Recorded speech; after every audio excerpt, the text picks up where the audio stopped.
Now, as this is indeed a classic New Year's celebration, we'll consider what it means to work the magic of LRH Tech across every sector of application. And make no mistake, to a stultified student discovering applied scholastics, a strung-out addict entering Narconon, a failing businessman chancing on a wise consultant, LRH technology seems nothing if not magical. But to miraculously transform a whole planet, you've got to conjure up the full LRH technical legacy, very much including all you just saw enumerated on those screens as highlights of 2006. And while we can't yet do it in the blink of an eye, you'll be amazed how much ground we can take when we do it as a strategically coordinated force. Because with accelerating speed through each passing month of this past year, we really did ignite all engines at the IES anniversary just 2 months ago. To quickly recap, those campaigns were specifically engineered to halt the dwindling spiral, or more technically, to literally audit this planet from 3 feet behind society's head and thereby remove the surface charge before it builds up and blows the whole works. So yes, indeed, as a combined whole, you can label those strategies as planetary salvage, embracing all pivotal programs from the very top in the creation of new ideal orgs to the very bottom in eradicating the virus of aberration at its source. Accordingly, if not poetically, we're better to begin a year-end review than with our 2006 campaign to break the dark spell cast across Earth by Psychiatry. By way of a recap, that campaign was expressly, maybe even diabolically, engineered to ignite both government action and media blizzard. It's also got an internal kicker, our mental health budget adjustment kit, which essentially works like a smart bomb in that it sniffs out psych fuel lines and blows the funding mechanism.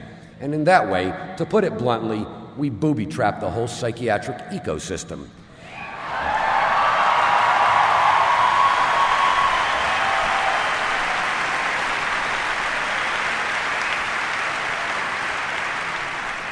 So while only 9 weeks have passed since global activation, here's the preliminary action report. CCHR Central has a tracking board designed to measure collateral damage from our campaign rollout. It monitors both incoming complaints of psych abuse and outgoing psych alerts to state and federal prosecutors. And while it's sometimes tricky to determine just whose bomb hit the ammo dump, this much is blazingly clear. While it takes a psych 8 years to earn his license, we've already yanked 21 in the last 4 weeks.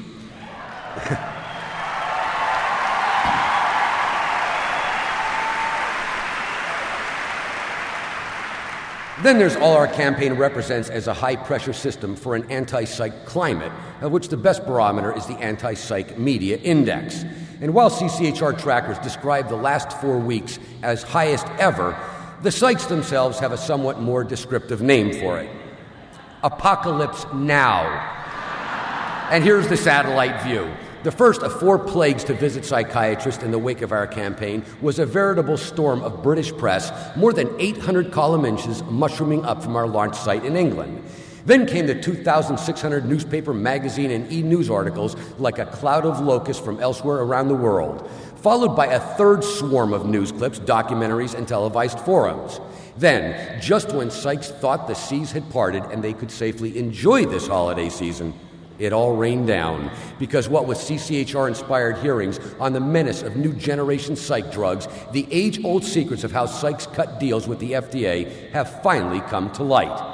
And since the FDA can't get the toothpaste back in the tube, they just agreed to smear new black box warnings all over the antidepressant lineup, which in turn fueled an anti-psych media fest like something out of Revelations, and it looks like this. The Washington Post, the Washington Times, the New York Times, Chicago Tribune, Herald Tribune, USA Today, Associated Press, and all over network news, until as of tonight, well, let me put it like this. At our IAS anniversary celebration, I told you psychs were about to believe in the divine wrath of God, and sure enough, they now know that wrath is swift and certain, because in just the last 8 weeks came 37,824 column inches of anti-psych press to mess them up but good. And that's our 2006 campaign for the global obliteration of psychiatry.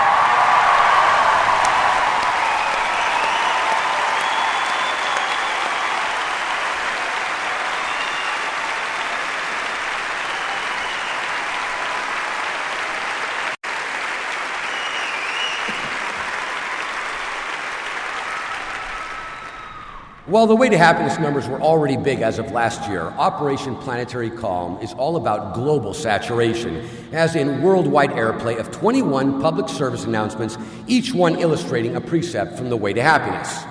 It's also about plugging into what you might call the worldwide social mainframe for high-volume delivery to target populations.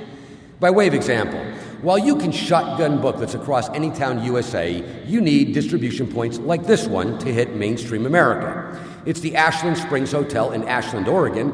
It caters to upscale vacationers, and instead of a Gideon's Bible on the nightstand, it's now the Way to Happiness.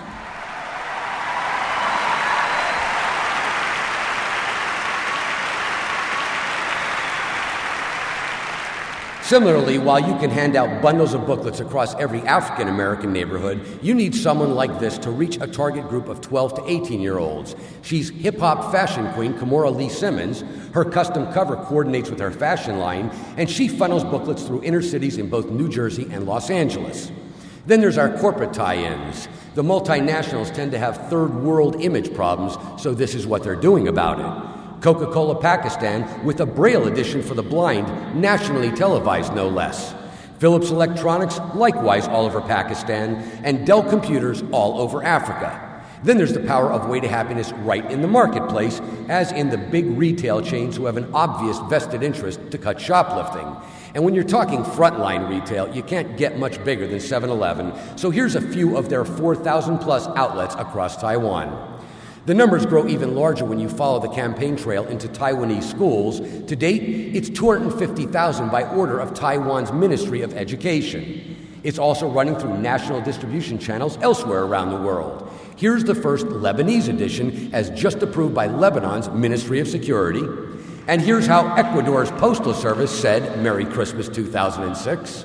And if I haven't even touched on the grassroots rollout from Africa and Europe to Australia and the Americas, suffice it to say, with presses running off new booklets every 10 seconds and in greater numbers through the last 8 weeks than the whole previous year, 2006 ends with a Way to Happiness now in the hands of more than 70 million people across 131 nations, and that's Operation Planetary Calm as we enter 2007.